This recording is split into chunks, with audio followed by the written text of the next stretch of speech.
Alright people, some big breaking news just being reported here by Mike Coppinger and ESPN. As you'll see there on screen, ESPN are reporting this. The title says, was a sources Tyson Fury, Anthony Joshua camps discussing September bout. I'm going to read this here as much as I can anyway, so we can get a kind of gist of it. It's literally only broke in the last couple of minutes, and it says, and I quote here from ESPN, a Tyson Fury Anthony Joshua heavyweight title fight is being discussed for September in the UK, sources tell ESPN. The talks began this week between Fury's promoter George Warren and Joshua's promoter Eddie Hearn. Sources said, revisiting a discussion from last fall that failed to deliver the long-anticipated showdown between the UK's top boxing stars. Fury scored a 10th round knockout over Derek Chisora in the trilogy fight, and then engaged with talk for Alexander Usyk for an undisputed fight at Wembley Stadium, eyed for April 29th.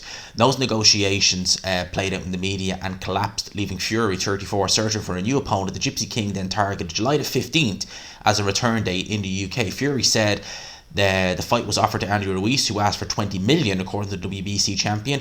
Another potential opponent, Zhilei Zhang, became unavailable when Joe Joyce triggered the rematch clause following his upset loss to the 40-year-old Zhang via 6-round TKO in February. On Thursday, if it was actually April, Usyk promoter Alex Krasuk won the rights to the Alexander Usyk-Daniel Dubois fight. Krasuk said he plans to have the fight take place in Poland on August the 12th. That leaves Fury and Joshua available to fight one another if a deal can be struck in time. For weeks, talk have been ongoing about an ambitious two-fight card in Saudi Arabia in December that would feature Fury versus Usyk and Joshua versus Wilder. That heavyweight doubleheader is still being explored, sources say, but Fury is eager to finalise his first fight of 2023 and instructs his team to push for a fight with Joshua this summer. Sources said an August the 12th rematch between Joshua and Dillian Whyte in the UK is also explored. Sources said Joshua stopped Dillian Whyte, we know that. That bout took place, blah blah blah blah blah. This is miscellaneous stuff. I'm just trying to get to the good stuff. See if we can find it here.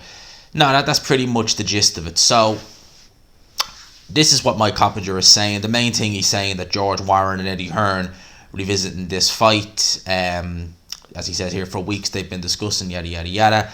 So potentially this is what's being talked about. Joshua versus Fury in the UK. Essentially, that would mean that this whole Saudi tournament, well, it's not really a tournament, but this proposed massive card where you'd have Wilder versus Joshua and Fury versus Usyk on the same card is probably not going to happen if this happens. Now, obviously, that article is referring to the December fight, which was talked about. So after Joshua lost to Alexander Usyk, Tyson Fury came out and offered Joshua a fight. And Team Joshua, I think, said, I think December 17th is when we're ready. And they basically said, okay, well, we're going to give you have till this to decide. It's going to be this, it's going to be this. And it was just, for me, and I think, a lot of people, like Hatman, for example, disagreed with me on this, where he felt it was more Team Joshua. And I think that the way Fury handled the Usyk fight, where he's just moving the goalpost, he did the exact same thing to Joshua. And for me, it was just a case of he probably didn't want that fight then for whatever reason, just wanted an easy fight against Chisora to make a bit of money. Whereas now, what options has he got really? It's a case of we're hearing Dempsey McKean being mentioned as the front runner potentially in August, and I would only accept that fight if it was Usyk next. And I think the fans would be the same. They would probably say, right, if it's Usyk next, fine. If it's not, the hell with you. And I think now he's looking and thinking, I need a big money fight. Joshua, he's got no fight potentially anyway. Could be fighting Wilder, but who knows?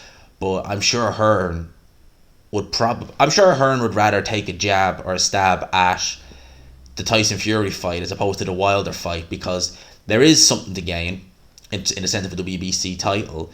You could say, well, look, you lost to arguably the best heavyweight in the division, and you've only lost to the best two heavyweights in the division, and potentially the Wilder fight might still be there for Anthony Joshua. Whereas if he loses to Wilder, goes in there and loses, I'm not saying he will necessarily, but if he did, that's pretty much it. Whereas there may be a comeback if he loses to Tyson Fury. Maybe.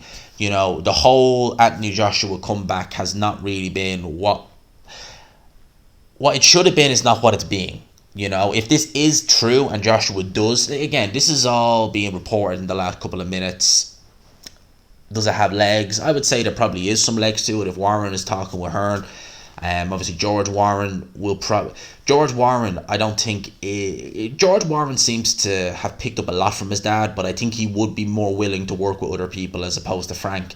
And I would say that he would be willing to work with Eddie Hearn to make this fight. And, you know, I'm sure Eddie Hearn would jump at the opportunity because it's a big money fight. It's going to happen in the UK. And I said to Jamie last night when we were talking about this heavyweight card in Saudi Arabia, Tyson Fury has messed the Saudis around for 2 years. Going back to the Joshua fight in 2021, when he knew damn well that arbitration hearing was going to happen with Deontay Wilder. He even made videos naming dates. I think he said August the 14th. He spoke with Prince Khalid, I think he said his name was, and said it was all done. And within a day or two, I think it might have even been 2 days later, boom, you have to fight Wilder again. So he's messed the Saudis around. Obviously the Usyk situation, and this again just compounds that. He's never fought in Saudi Arabia. Usyk has. Maybe he's worried, you know, I've messed him around so much, what would happen if I did fight him there? Whereas he sees Joshua in the UK. It's a massive payday. It's still a massive fight. There's no ifs or buts. You could say, well, gee, it's not. It's a big fight. It is a big fight. There's no ifs or buts. It's a big fight. They're the two biggest names in British boxing. It's a massive fight. It do Wembley, no questions asked. They could probably charge 30 quid plus maybe, and people would still pay it. It's a massive fight. But it's not the undisputed fight. And I've stayed true. I've said it from the start. I want to see undisputed. And if this, again, if we get this fight in September, I would imagine that would rule out at this. Well, definitely, will more than likely rule out a December date, depending on when in September it is. But if it happens in September, and this means then that that's going to be his only fight for the year, that we're not going to get a December fight with Usyk, well, what does that say? What does that tell you? It clearly tells you he just wants the money, wants the big money fights as opposed to the legacy fights. The man who proclaims to care about legacy. But if we do get the Usyk fight, maybe not in December, but he guarantees we will get the Usyk fight early 2024. Which I'm starting to see is more and more doubtful because it just seems like it's one thing after another. Well then, you know, I've said it once, I'll say it again. He's already ducked Usyk once. Would he duck him again to go and fight Joshua? Because, it's a bigger money fight. Yeah, it is a bigger money fight, but you're supposed to be the legacy guy. You're undisputed. And I've said it once, I'll say it again. As good a fight as Joshua Fury is, and probably would be, and as big a fight as it is, I still want to see undisputed. If this is getting in the way of undisputed, then I don't want to see it. Right, I want to see Fury versus Usyk. They're the top two guys in the division. Let's get it on. Why are we hearing? I get the fact that Usyk is going to have the fight with Daniel Dubois. If Fury wants to fight Dempsey McKean, fine. If we get Usyk after, but why are we talking about Joshua now in September when what Usyk not going to happen in December now? Is Usyk going to happen at all? Are we going to be talking in years to come about what would have happened if they'd fought, or what's going to happen? You know. That's my thoughts on this. Let me know your thoughts in the comment section below. Just reporting on this now. Joshua versus Fury potentially being talked about for September. Would you accept this? Again, I would accept it if we were guaranteed Usyk after. Whether it be in December or early 2024, because you don't know what could happen or when this would happen in September. And if it did, it's going to be reported now. But would you accept it? And would you, if he basically went another way and decided, I'm going to fight Wilder again in 2024. I've already kind of said, like, I'm done. Like, he clearly doesn't want this fight, but I'm still holding out a bit of hope in it. But I think a lot of people have jumped off the Fury bandwagon, apart from those diehards who are clinging to him, you know, please don't criticise our golden boy. Well, I am, as is everyone else on this platform, because he goddamn deserves it. Anyway, I'll leave it there. Smash the like button if you can. Hit subscribe, of course, if you haven't already. For now, lads and lassies, I'll talk to you. Peace.